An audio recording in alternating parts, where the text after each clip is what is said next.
The greatest game of basketball anyone has ever played was in Hershey, Pennsylvania, March 2nd, 1962. There's the big fourth quarter, and everybody's thinking how many's Wilt going to get. He's got 69 gone in. Here's the pass to him.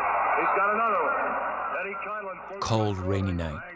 Just over 4,000 people in the stands. Philadelphia Warriors versus the New York Knicks.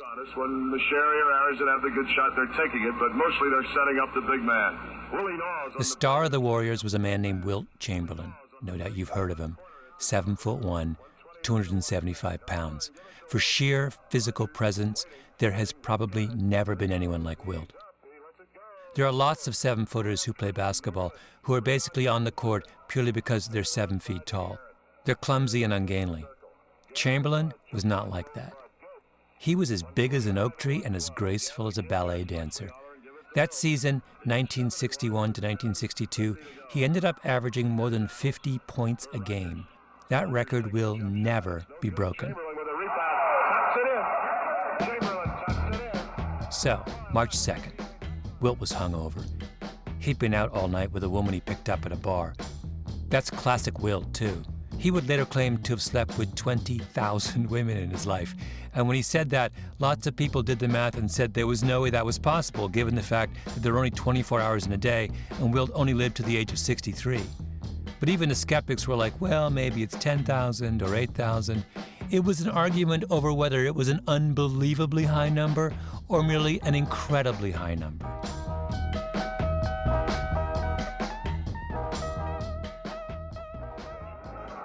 The big man of the Warriors and the big man of the league has 92 points. Guerin makes the first foul. My name is Malcolm Gladwell.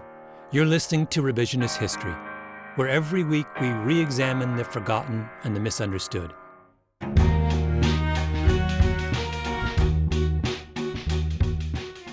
This week's episode is about Wilt Chamberlain's most famous game. Wilt's got the ball. He's gone up. He shoots. It's good. So back to the game in question. Chamberlain makes his first 5 shots and has 23 points at the end of the first quarter.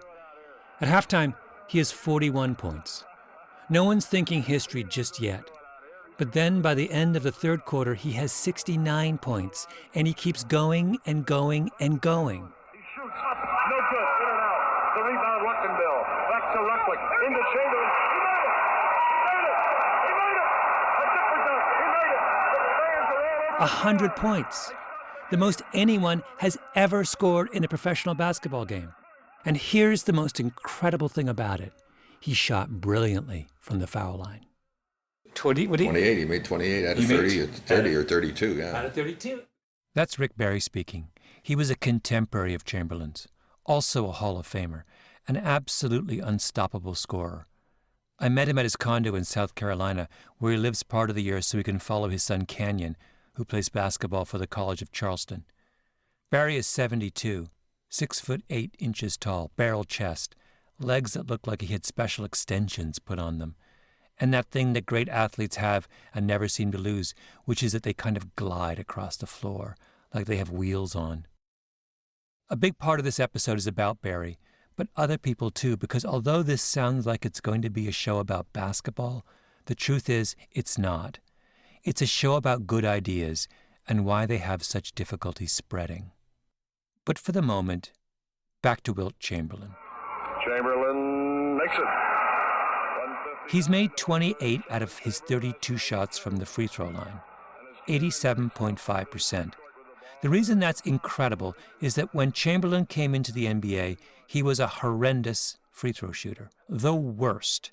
Here was a man who could excel at virtually every physical feat under the sun, who could score at will with 2 and sometimes 3 defenders draped all over his body. But put him all alone, 15 feet from the basket, and he was hopeless. He was shooting 40% from the free throw line. That's terrible. But this season, Chamberlain changes tactics. He starts to shoot his foul shots underhanded. He doesn't release the ball up by his forehead. He holds the ball between his knees and flicks it towards the basket from a slight crouch. And all of a sudden, he's a pretty good free throw shooter. He gets up to more than 60%. And that special night in Hershey, Pennsylvania, he's an incredible free throw shooter.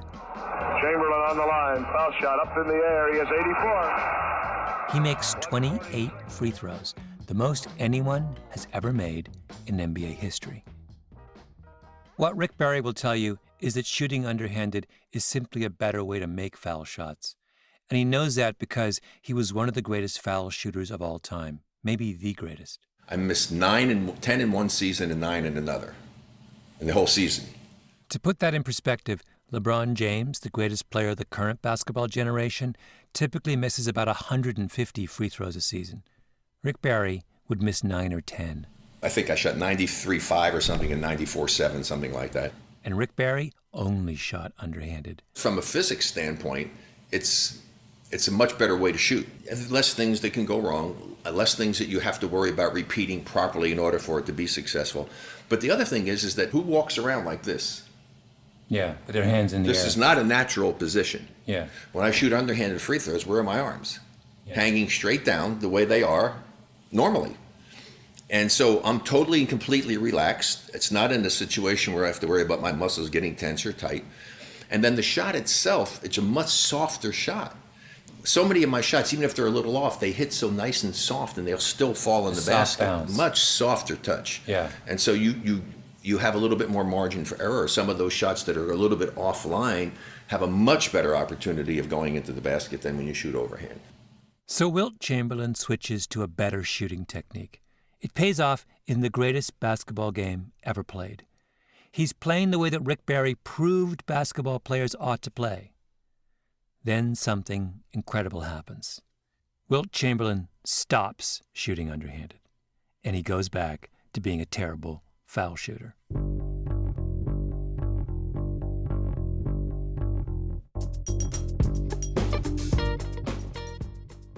Let's think about what he did for a moment. Chamberlain had a problem. He tested out a possible solution. The solution worked, and all of a sudden, he's fixed his biggest weakness as a player. This is not a trivial matter. If you're a basketball player and you can't hit your free throws, you're an incredible liability to your team, particularly at the end of close games. The other side simply fouls you every time you touch the ball because they know you'll miss your free throw and they'll get the ball back. If you can't hit your foul shots, it means you can't be used in a tight game. You know what Chamberlain's coach said to him?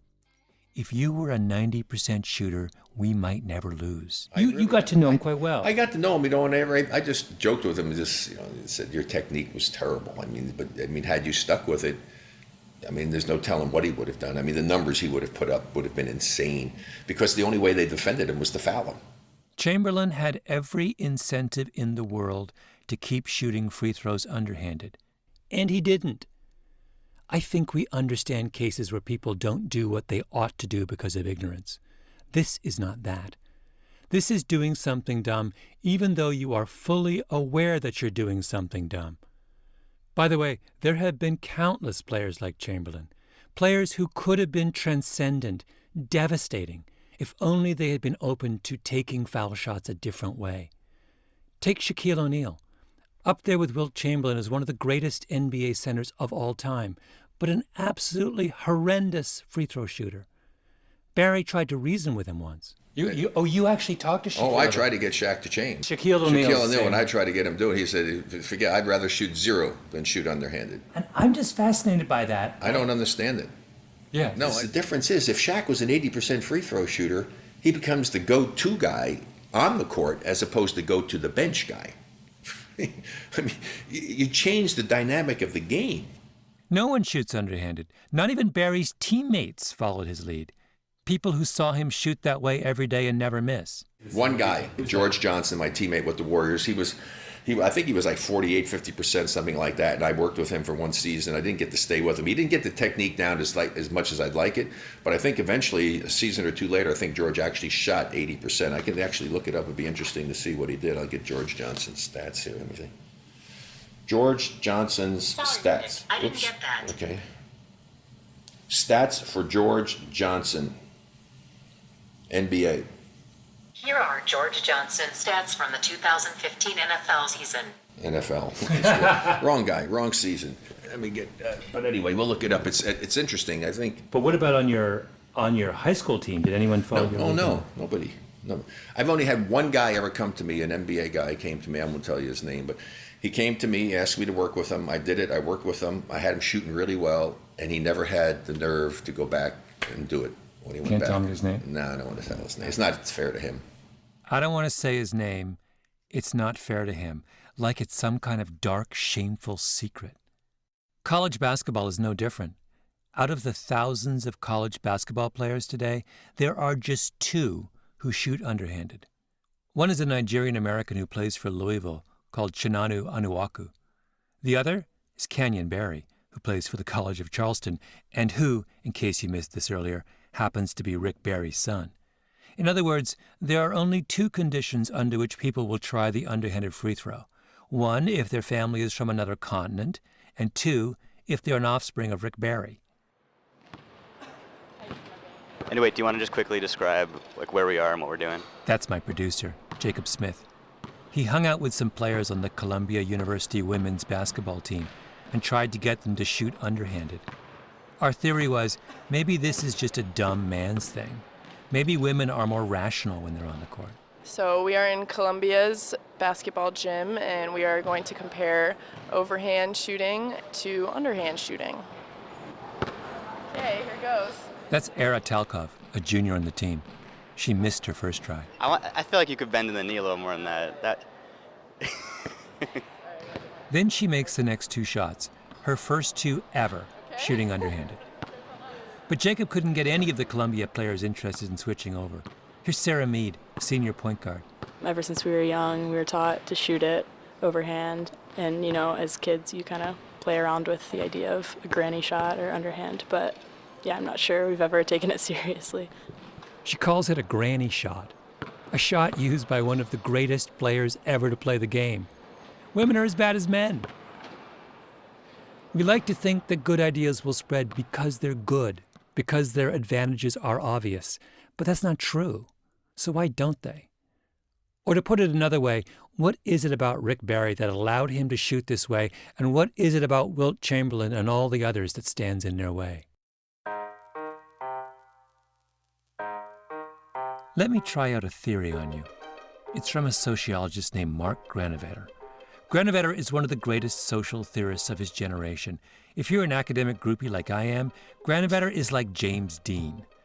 So Granovetter came up with something called the threshold model of collective behavior. He was trying to answer the question of why people do things out of character. He used riots as his big example. Why do otherwise law-abiding citizens suddenly throw rocks through windows?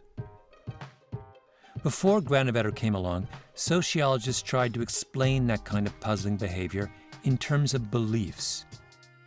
So the thinking went, you and I have a set of beliefs, but when you throw the rock through the window, something powerful must have happened in the moment to change your beliefs. Something about the crowd transforms the way you think. Here's Granovetter explaining that idea. There was a lot of intellectual tradition that said that when people got into a crowd, their independent judgment went out the window and that they somehow became creatures of the crowd, and that there was some kind of, miasma of irrationality would settle over people, and they would act in ways that they would never act if they were by themselves or they weren't influenced by the mob mentality. But Granovetter doesn't buy it. He doesn't think that being part of the mob casts some kind of spell that makes everyone irrational. To his mind, it's much more subtle and complicated than that. People are pretty much who they are, but if the situation develops in a certain way, then there's a domino effect. Some people are activated, and that activates other people, and that activates other people, and it all happens so fast. Granovetter says that the issue isn't about people having beliefs about what's right, and then suddenly losing those beliefs because they're in a mob. The issue is about thresholds. Now, what does Granovetter mean by that word threshold? A belief is an internal thing. It's a position we've taken in our head or in our heart. But unlike beliefs, thresholds are external. They're about peer pressure. Your threshold is the number of people who have to do something before you join in. Granovetter makes 2 crucial arguments. The first is that thresholds and beliefs sometimes overlap. but a lot of the time, they don't. When your teenage son is driving 100 miles an hour at midnight with 3 of his friends, it's not because he believes that driving 100 miles an hour is a good idea. In that moment, his beliefs are irrelevant. His behavior is guided by his threshold. An 18-year-old may be drunk at midnight in a car with 3 of his friends. That person has a really low threshold. It doesn't take a lot of encouragement to get him to do something stupid. Granovetter's second point is just as important. Everyone's threshold is different. There are plenty of radicals and troublemakers who might need only slight encouragement to throw that rock. Their threshold is really low. But think about your grandmother. She might well need her sister, her grandchildren, her neighbors, her friends from church, all of them to be throwing rocks before she would even dream of joining in. She's got a high threshold. The riot has to be going on for a very long time and has to involve a whole lot of people before Grandma will join in. Granovetter's argument goes on in much more detail, all of it fascinating, and I encourage you, if you're interested, to look it up online and read it because it's beautifully clear. But for the moment, I just want to focus on the one big implication of Granovetter's argument. What people believe isn't going to help you much if you want to understand why they try or don't try difficult or problematic or strange things. You have to understand the social context in which they're operating. Your grandmother's belief is that rioting is wrong, but there are times when even grandmothers might throw rocks through windows. Granovetter's theory explained a lot of things that had been puzzling to me. So here's a good example. It's from an interview I did at the 92nd Street Y in New York with the economist Richard Thaler, who's one of the leading lights in what's called behavioral economics. He had a book coming out called Misbehaving, and I really liked it, and we thought it would be fun if we did an event together. You and I have met before. The first time we met was at a hotel bar in Rochester. Yes. The only time I've ever talked to Thaler's the someone kind of about guy hotel bars. who's interested in everything, including sports. And there was a point in our conversation when he started to talk about the fact that the owners of professional football teams do things on occasion that are really stupid and inexplicable. Take the professional football draft. For those of you who are not football fans, let me explain. Every year, all the draft-eligible college football players are thrown into a big pool, and the 32 professional football teams pick the players they want one by one. The first player taken is the one that people think will be the best professional player. That person gets the biggest salary. The second player taken is the one predicted to be the second best professional player, and so on. And after every team has picked one player each, they all start again and do another round. Because the players selected in the first round are considered the most valuable, all the teams fight over them. They pay enormous sums of money and construct elaborate deals to try and acquire those high draft picks. The interesting thing about that is there's a market for picks. So you can trade the first pick for, say, half a dozen second-round picks.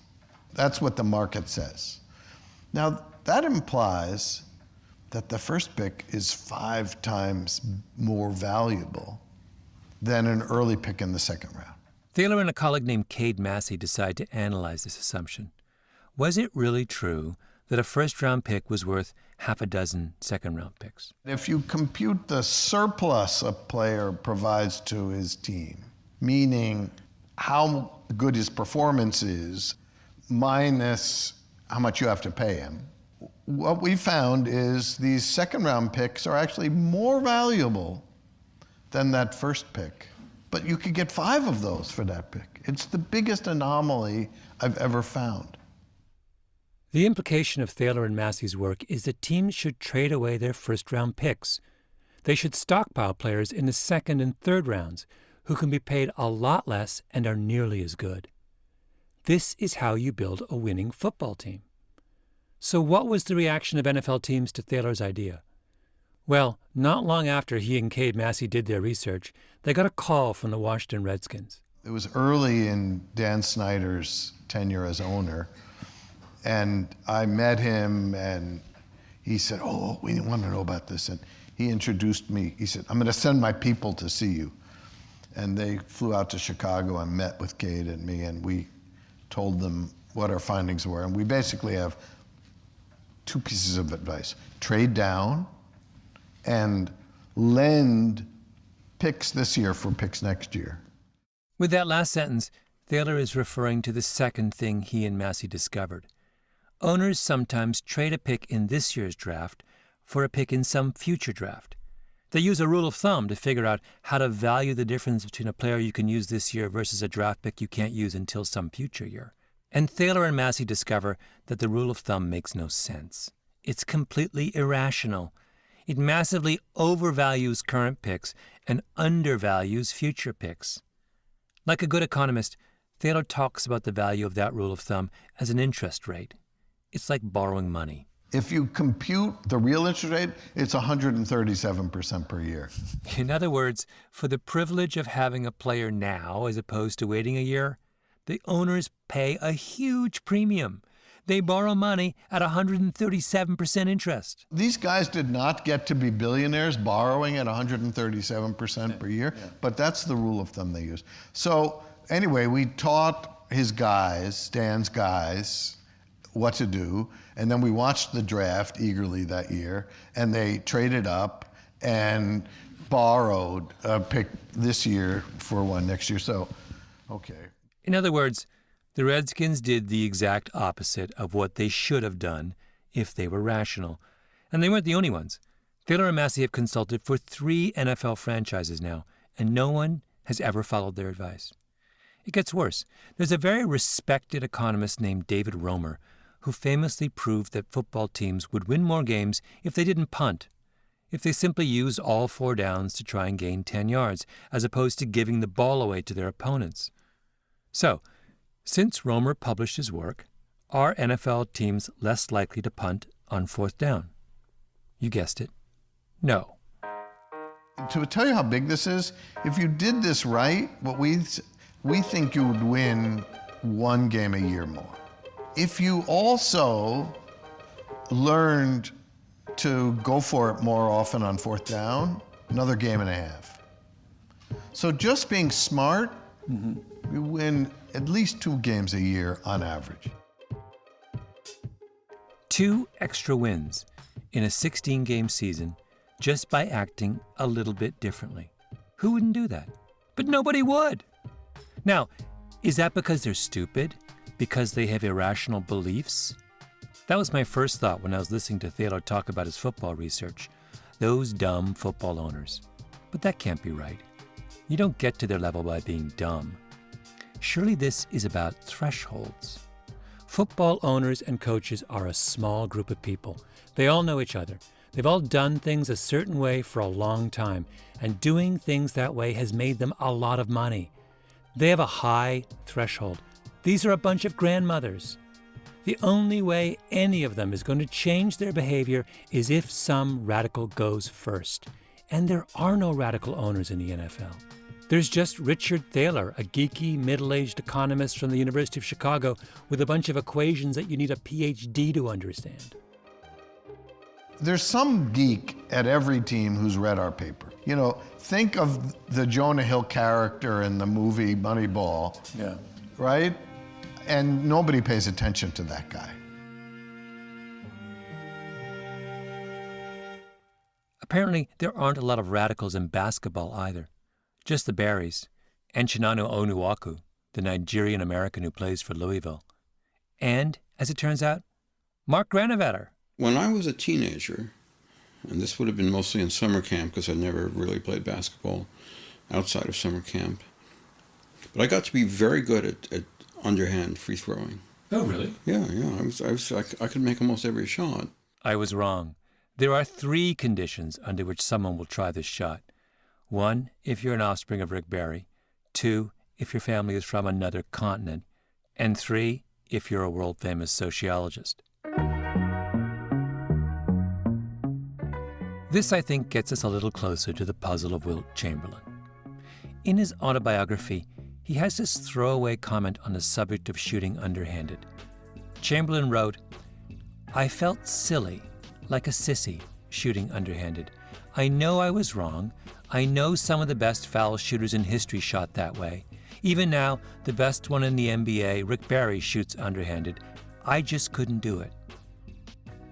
Two key things here. First, he writes, I know I was wrong. Just as Granovetter would say, it's not Chamberlain's beliefs that are getting in the way. He knows it's wrong. Then, I felt silly, like a sissy. Remember the player for Columbia who described shooting underhanded as a granny shot? That's what Chamberlain's talking about. He doesn't want to look foolish. He's a high-threshold guy. He needs everyone to be doing something new before he's willing to join in. But Rick Barry, he's different. Rick Barry's dad comes to him when he's a junior in high school and says, you really ought to shoot underhanded. Rick's a pretty good free throw shooter at that point, maybe 70% or so, but his dad tells him he can do better. And your initial reaction is, I don't want to do it. Right. Because it seemed to you like a... Well, I can't do it. I mean, it's where the girl... I said, Dad, I always remember, and I tell you, Dad, they're going to make fun of me. That's the way the girls shoot. I can't do that. I said, son, and I remember this so clearly like it was yesterday. Son, they can't make fun of you if you're making them. And the first game I remember where I did it was on the road in Scotch Plains, New Jersey. I shot the free throw. Guy in the stands yells out, hey, Barry, you big sissy, shooting like that. And the guy next to him, and I heard it very clearly, he said, what are you making fun of him for? He doesn't miss. So my dad's prophecy came true, and I was cool from that point forward. So I didn't care anymore what they said. If I'm making them, that's all that really matters. What's interesting is that Barry actually has the same initial reaction as Wilt Chamberlain. I'm going to look like a sissy. But he thinks about it, and he decides it doesn't bother him. Or rather, his drive to be a better shooter is stronger than his worry about what others think of him. That's exactly what it means to have a low threshold. The same mindset that can lead someone to do something bad, like a teenager driving drunk with very little encouragement, can also lead to brave or innovative behavior. If you have a threshold of 0, you're someone who doesn't need the support or the approval or the company of others to do what you think is right. Now here's the catch. The person who thinks this way is not always easy to be around. Barry was never embraced by his fellow players. There were a couple of notorious articles about him in the 1980s, full of quotes like this from a former teammate. If you'd got to know Rick, you'd have realized what a good guy he was. But around the league, they thought of him as the most arrogant guy ever. Half the players disliked Rick, the other half hated him. Here's another quote.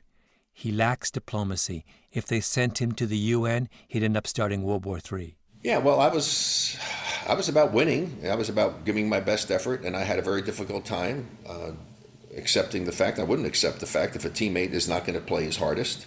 Barry's been out of the game for more than 30 years, but just talking about basketball made him tense. There was a right way to play the game, and when people didn't play it the right way, it drove him crazy. Watch a game, right? Guy shoots free throw, misses it. Everybody goes up, slaps his hand. Where the hell did that come from? I want to know who the guy is that started doing that, and who was the genius that said, man, that's a great idea. Let's go up and slap the guy's hand, and let's go up, disturb his concentration when he's supposed to be focusing on shooting his free throws and worry about having to slap the hands of his teammates. Do you hear what upsets him? The social part of the game. Players paying attention to each other's feelings as opposed to their own performance. Plus the fact that if he misses it, you should go up and smack him in the head for missing the free throw, not slap him on the hands and saying it's okay, because it's not okay. You just cost us a point. I mean, I go nuts when I watch this kind of stuff, and nobody even talks about that, and it's something that somebody brought up, somebody copied, and now everybody does it. And it's stupid. I just have a real problem with that. Barry wrote an autobiography in 1972 called Confessions of a Basketball Gypsy, which I have to say is one of the strangest autobiographies I've ever read. There are sections of the book Barry gives over to various people in his life. They each write a few pages, and he seems to care not one iota about what these people say about him. So here is his mother comparing Barry to his older brother, Dennis. Rick has become famous and made a lot of money, but what is that? I think maybe Dennis leads the better life. Or here's his dad defending him. There was an incident in Miami, for example, that was blown out of proportion. I have it on good authority that the player's jaw was broken when he hit the floor, not from Rick's punch. And this is his wife, describing how they first met. He was awful to me. He was always shoving me in the pool, and I hated him for it. Oh, I could take it, but there's always someone who goes too far, who does it more than the others, beyond endurance, and for me, that was Rick. I would not let my parents and my wife say these things about me in my own autobiography. Yeah, I let people say what they wanted. I didn't ask for editorial rights to be able to go through and see what they said and see if, oh no, I don't want that in there. I let them say what they wanted to say. He doesn't care. The kind of person who would let bad things be said about him in his own autobiography is the kind of person who would shoot a free throw that other people think looks ridiculous.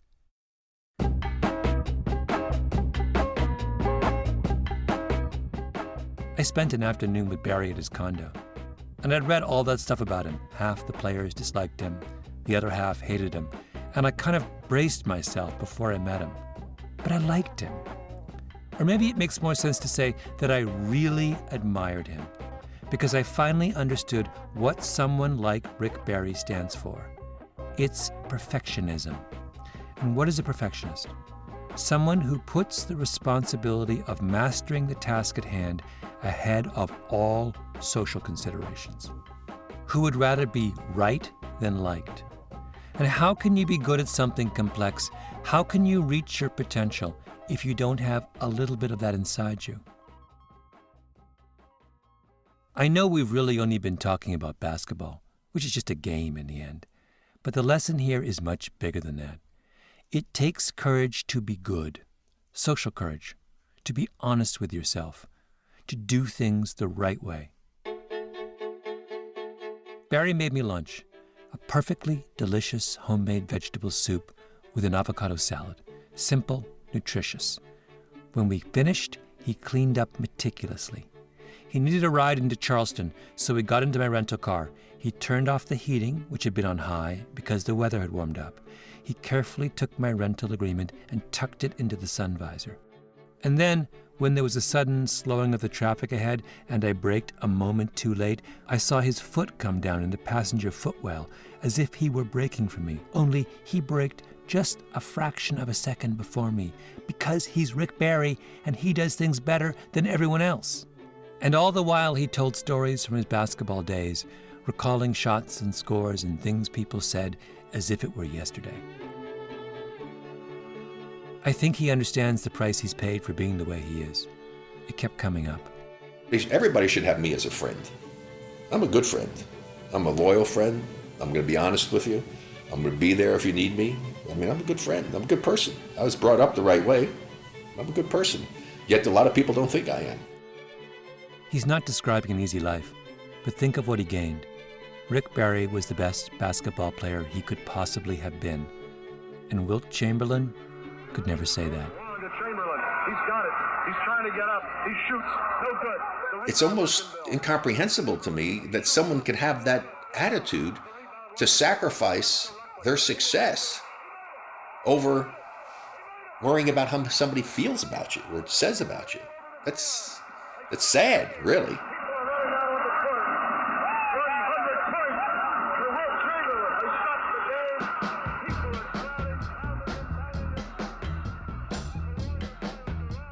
You've been listening to Revisionist History. Sometimes the past deserves a second chance.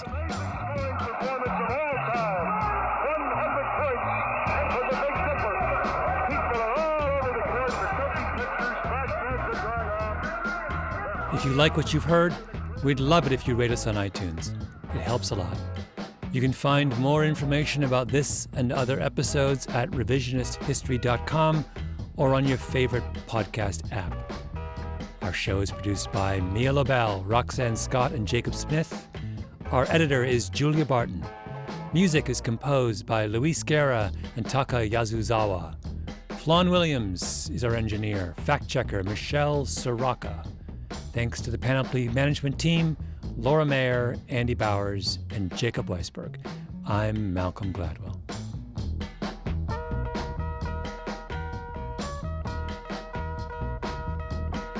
So I used to joke with Wilt, and God rest his soul, I got to know him well later in my life, and said, you should have come to me with the underhanded. You had horrible technique.